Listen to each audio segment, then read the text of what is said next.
ചോളം ദോശയ്ക്ക് സവോള, ഉപ്പ്, ഇഞ്ചി, പച്ചമുളക്, ഇത് ചോളം, ഇത് ഉഴുന്ന്, ഇതെല്ലാം കൂടെ മിക്സിയിലിട്ട് അരയ്ക്കാം. ചോളം ദോശയ്ക്ക് നല്ലപോലെ അരച്ചു. ഇനി ദോശ ഉണ്ടാക്കും. കല്ല് തീ വെച്ചു.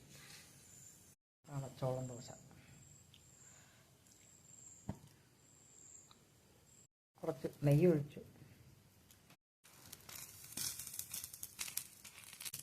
ചോളം ദോശ.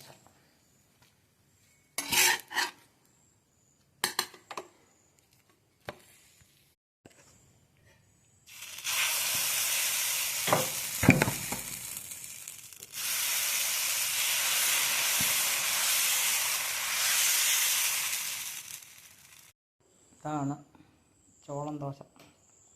നല്ല സോഫ്റ്റ്. ഇത് ചമ്മന്തി.